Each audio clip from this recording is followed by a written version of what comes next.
नमस्कार। दैनिक लोक भारती समाचार पत्र के चैनल लोक भारती डिजिटल में आप सभी दर्शकों का हार्दिक स्वागत है। तो बहुत अच्छी बात, वही शिक्षा की बात हो रही कि शिक्षित अगर समाज होगा, समुदाय होगा, धर्म होंगी, जातियां होंगी, वो आगे बढ़ेंगी। तो धर्म जाति से उठकर बात हो रही है भाजपा के लिए। क्या मुद्दे हैं इस बार लोकसभा चुनाव में भाजपा के?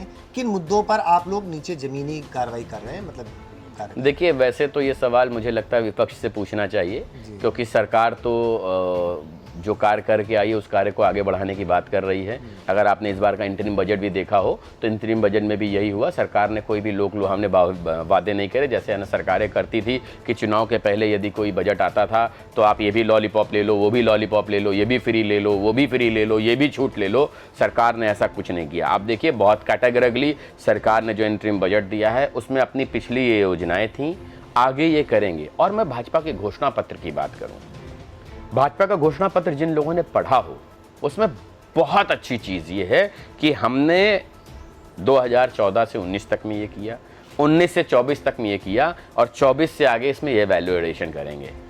अब राहुल गांधी क्या कह रहे हैं? हम आएंगे तो ये कर देंगे। अरे भाई, आप 60 साल देश में रह चुके हैं और ये खटाखट गरीबी आप इंदिरा गांधी के समय से हटा रहे हैं, तो तब क्यों नहीं खटखटा पाए? ये कौन सा आप मतलब नया जादू आप लेकर के आते हैं कि इधर से आलू डालो उधर सोना निकल जाता है और खटाखट आप गरीबी नहीं। देखिए, देश की जनता बहुत समझदार हो गई और मैं आपको बताऊं, मुझे लगता है ये राहुल गांधी के लिए आखिरी इलेक्शन होगा। इसके बाद इनकी पार्टी इनको पूछेगी नहीं, क्योंकि उसको पता है कि ये लोग बिल्कुल खत्म हैं, दगे पटाखे हो चुके हैं। क्योंकि आप सोचिए, मुझे कई बार डिबेट में एक चीज़ का सामना करने को मिला कि आप मोदी के नाम पे इलेक्शन कब तक लड़ेंगे। मुझे कई बार इस बात को पूछा गया। मैं चैलेंज करता हूं सारे विपक्षियों को, आपकी हिम्मत है तो अखिलेश यादव के नाम पे इलेक्शन लड़के दिखाइए, आपकी हिम्मत है तो राहुल गांधी के नाम पे इलेक्शन लड़के दिखाइए। क्यों हिम्मत नहीं जुटा पा रहे हैं? हमारी हिम्मत तो है, हम एक व्यक्ति के नाम पर जिसके मार्गदर्शन में पूरी पार्टी चल रही, पूरा देश चल रहा है, हम उनका नाम लेकर के कम से कम आगे बढ़ रहे हैं। आपकी हैसियत हो तो आगे आइए। आप 50 सीटों पर खड़े हैं, 54 सीटों पर। अगर राहुल गांधी का नाम लेंगे 4 नहीं बचेगी और हमारा टारगेट 400 का है जी। तो सक्सेना जी ने बताया हमको कि टारगेट जो है, जैसे बात भी हो रही है, इस बार नारा हो रहा है, इस बार फिर मोदी सरकार और 400 पार। नहीं, ये नारा नहीं है। देखिए, ये कैलकुलेशन है। ये मैं आपको बताऊं, विपक्षी क्या सोचते हैं कि बीजेपी एक कोई भी चीज लाती है, उसका नारा देती है और वो केवल नारे के रूप में नहीं, कैलकुलेशन है। आपको याद होगा जिस समय हम लोगों ने 2019 का चुनाव लड़ा था, जीता था, उसके बाद जो पहली कैबिनेट की बैठक हुई थी, बहुत कम लोगों को ये बात याद होगी। पहली कैबिनेट की बैठक हमारी इसलिए हुई थी कि जो सीटें हम हारे हैं उन सीटों पर आगे चुनाव कैसे जीतना है। तो हम कैलकुलेशन करके आ रहे हैं। आपकी तरह हवाबाजी थोड़े करके आ रहे हैं, खटाखट। अरे आप खटखटाते रहिए, इस बार जनता आपको इतना खटखटा देगी, आपका राजनीतिक वर्चस्व खत्म हो जाएगा। तो बात करें अगर हम, एक मुद्दा विपक्ष लगा रही है भाजपा के ऊपर, बेरोजगारी का। युवाओं को रोजगार नहीं मिल रहा है, बेरोजगारी बहुत है। उनका कहना है कि जून अगर हमारी सरकार आती है तो जून से हम सरकारी नौकरियां युवाओं को देना चालू कर देंगे, बेरोजगारी भत्ता देना चालू कर देंगे। इस पे आपका कहना है? देखिए, उनकी 2 चीज़ें आपने मुझसे कही कि हम रोजगार दे देंगे। यदि आप रोजगार दे देंगे तो बेरोजगारी भत्ते की क्या जरूरत है, क्या आवश्यकता है? जब आप रोजगार दे रहे बेरोजगारी भत्ता क्या मतलब हुआ? ये इंडिया गठबंधन की बात हो रही, समाजवादी पार्टी बोल रही बेरोजगारी भत्ता देंगे, नहीं, आप और वहीं कांग्रेस बोल रही है कि हम रोजगार देंगे। अब आप सोचिए, जो लोग साथ हैं वो एक मत नहीं है, उनके बीच में अपने कॉन्फ्लिक्ट्स हैं। एक आदमी कहता है कि हम 3000 रुपये महीना देंगे, एक आदमी कहता है कि हम आपको 1 लाख रुपए साल देंगे। कौन सी अंक गणित पढ़ी है आपने? स्कूल के पीछे पढ़ते थे या गणित का पर्चा आते ही घर से भाग जाते थे, बस्ता लेके घर भाग जाते थे? कौन सी गणित आपने पढ़ी है? देखिए, मैं अगर बात करूं भारतीय जनता पार्टी की, एक संगठन है, उसका स्वरूप है और एक मर्यादा है। यदि हम गठबंधन का पालन करते हैं तो हम विधानसभा चुनावों में भी करते हैं। अखिलेश यादव की तरह विधानसभा चुनाव मध्य प्रदेश में हुए थे तो गरियाते नहीं हम लोग कांग्रेस को कि हम जिनके साथ खड़े हैं। और जब आप एक साथ हैं तो अलग अलग आपके एजेंडे क्यों हैं? जब साथ हैं तो साथ हैं, इसका मतलब आप दोनों अलग एजेंडे पर लड़ना चाहते हैं, आप दोनों के विचार अलग हैं, आपके कहीं समानता नहीं। मैंने कल भी एक बात ये कही कि ये जो एनडी गठबंधन है ये किसका दिया हुआ नाम है? ममता बनर्जी का। ममता बनर्जी आपके गठबंधन में है ही नहीं, तो नाम की क्या आवश्यकता। जिस बात से नाराज होकर नीतीश कुमार जी ने बिना प्रेस कॉन्फ्रेंस अटेंड करे हुए चले गए थे, आज नीतीश जी आपके साथ नहीं हैं। तो ये एक सत्ता के लोभ की लड़ाई है, ये कहीं से जनता की लड़ाई नहीं है। जैसे आपने मुद्दों की बात करी, मुद्दों की बात हमेशा विपक्ष लाता है। सरकार तो ये कहती है कि हमने ये किया है, हम ये करेंगे, यानी आप एकदम स्पष्ट समझ लीजिए उनके पास बिल्कुल मुद्दे नहीं। आपने बात करी बेरोजगारी की। 2014 से पहले संपूर्ण भारत की अगर मैं बात करूं, 270-280 स्टार्टअप्स थे। 2014 से आज तक की अगर मैं बात करूं, 2023 लास्ट की जो फिगर आई है, 90,000 प्लस स्टार्टअप्स हैं। तो ये वो 90,000 बच्चे हैं जो शिक्षित होने के बाद अपना सीवी लेके गली गली, ऑफिस ऑफिस नौकरी मांगने फिरते।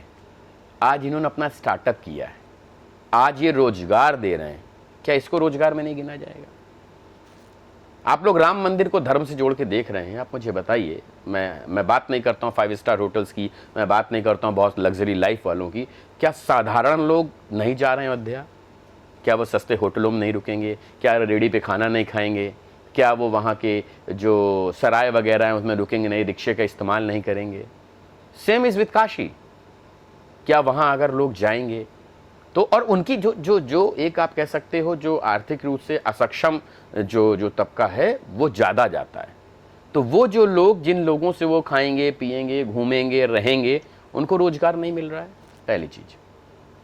मैं अगर उत्तर प्रदेश की बात करूं, क्योंकि मैं उत्तर प्रदेश का हूं, सबसे ज़्यादा देश में आपको पता है सबसे ज़्यादा स्टार्टअप 1078 नोएडा में रजिस्टर्ड हुए हैं। यदि मैं उत्तर प्रदेश की बात करूं तो पिछले 7 सालों में, 6 सालों में मान लीजिए, उत्तर प्रदेश में जो प्राइवेट लिमिटेड कंपनीज रजिस्टर्ड हुई हैं उनमें 300 गुना का इजाफा हुआ है। यदि रोजगार नहीं है, यदि लोगों के पास व्यवसाय नहीं है, तो मुझे बताइए ये इजाफा प्राइवेट लिमिटेड कंपनी के रजिस्ट्रेशन से कैसे हो रहा है ना? आप लोग ये विपक्षियों से मैं आपसे हमेशा कहूँगा, इनसे एक सवाल जरूर पूछिएगा आप लोग जब भी मिलें, क्योंकि ये लोग जनता को हमेशा गुमराह करने की बात करते हैं, अल्ल बल्ल सल्ल कुछ भी समझा रहे होते हैं। इनसे पूछिए कि आज जो देश में बेरोजगारी है, जो गरीबी है, ये देन किसकी है? आपका जीजा तो आया 6,000 करोड़ का आदमी बन गया आपके 10 साल के शासनकाल में। गरीब जनता को आपने क्या दिया? आप अडानी और अंबानी का पर प्रश्न लगाते हैं। मुझे बताइए, अंबानी क्या भारतीय जनता पार्टी का पैदा किया हुआ बिजनेसमैन है? अडानी को आप गरियाते हैं क्या जहां पे कांग्रेस शासित प्रदेश है वहां पे उसके साथ मसौदे नहीं करे गए? देखिए, दोहरा चरित्र नहीं होना चाहिए कि एक तो आप टीवी पर आके, रैली में आकर जनता के सामने किसी व्यक्ति को गरिया रहे हैं, उसको गालियां दे रहे हैं, जो कि इस देश के लोगों को रोजगार दे रहा है, इस देश को टैक्स पे कर रहा है, उसको आप गाली दे रहे हैं, और अपने राज्यों में उसके साथ मसौदे कर रहे हैं। ये दोहरा चरित्र है। जनता इसको समझ गई है कि आपने अंबानी को पैदा किया, आपने अडानी को पैदा किया, हमारा तैयार किया हुआ बिजनेसमैन नहीं है। ये देखिए, ये कहाँ से शोभनीय है कि जो व्यक्ति आपके यहाँ के लोगों को रोजगार दे रहा हो, वो किसी भी तबके का, वो चपरासी भी हो सकता है, वो माली भी हो सकता है, वो सीईओज भी हो सकते हैं। मैं am not talking about any classification, वो कोई भी हो सकता है।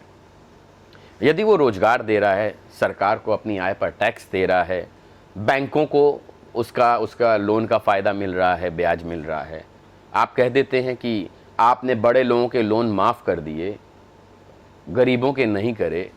अच्छा, मुझे कांग्रेस का इतिहास बताइए, या मैं संवैधानिक दृष्टि से एक बात कहना चाहता हूं, क्या ये सरकार का दायित्व तो नहीं है कि यदि आपके यहां उद्योग धंधों को बढ़ावा देने के लिए आपको उनको सब्सिडी और छूट देनी पड़े तो सरकार इसके लिए बाध्य है अथवा नहीं है? तो सरकार अपना काम कर रही है।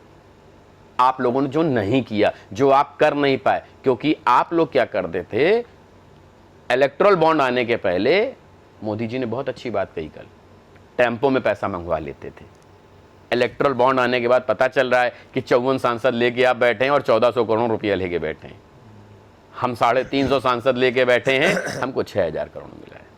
तो मुझे लगता है अंक गणित जिनकी स्ट्रांग होगी वो प्रो डाटाबेस पे देख लेंगे कि भ्रष्टाचारी कौन। इन्होंने एक और आरोप लगाया, मैं आपका सवाल नहीं लेकिन मैं फिर भी उसका जवाब देना चाहूँगा।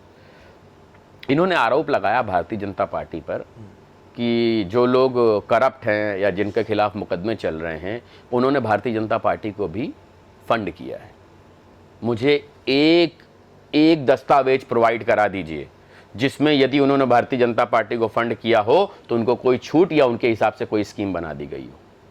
मुझे एक दस्तावेज दिखा दीजिए कि उनको कोई छूट दे दी गई, कोई रियायत दे दी गई, उनके हिसाब से स्कीम बना दी गई। आम आदमी पार्टी ने किया ना, 140 करोड़ रुपए आपने बिना कैबिनेट की बैठक में पास किया ना, उनसे पैसा लेकर के। क्यों लिया भाई? केजरीवाल टैक्स कर रहे हैं ना कि so and so person is my boy. Why? आप आम आदमी बन करके आए, आपने शीश महल खड़ा कर लिया। आप तो कह रहे थे मैं तो जूता वो मोजा चप्पल पहन के घूमूंगा, और खड़ा कर लिया आपने सैकड़ों करोड़ रुपए का शीश महल। जनता समझ रही है, और इसीलिए इस बार आप देखिएगा कई क्षेत्रीय दलों का, कई राजनीतिक दलों की दुकानें बंद हो जाएगी। जी। तो हमारे साथ रोहित सक्सेना जी थे, उन्होंने हमारे सभी प्रश्नों का बेबाकी से जवाब दिया है। और इंडिया गठबंधन, जिसमें समाजवादी पार्टी, आप हो या कांग्रेस हो, सभी के ऊपर बहुत आरोप लगाए हैं। जो उनके द्वारा कहे जा रहे थे, जो कह रहे थे, उनके ऊपर आरोप लगाए और उनसे प्रश्न पूछे हैं कि जो भी वो मुद्दे रख रहे थे, बेरोजगारी का मुद्दा हो या गैर फंडिंग का मुद्दा हो या जो भी मुद्दे हैं, उन सभी पर उन्होंने प्रश्न पूछे हैं। तो ये हमारा इंटरव्यू बहुत अच्छा रहा, आपके साथ एक अच्छी मुलाकात रही। बहुत बहुत धन्यवाद। हम चाहेंगे कि आप और आपकी पार्टी 400 पार हो। तो आने वाला 4 जून बताएगा कि क्या 400 पार के ऊपर भारतीय जनता पार्टी पहुंचती है या ना पहुंचती है। और 13 मई को जो मतदान है कानपुर उत्तर प्रदेश में, उसमें मतदान का प्रतिशत क्या रहता है, ये सब आने वाले नतीजे बताएंगे। लोक भारती डिजिटल में संस्कार मिश्रा के साथ शिशिर अवस्थी, कानपुर नगर।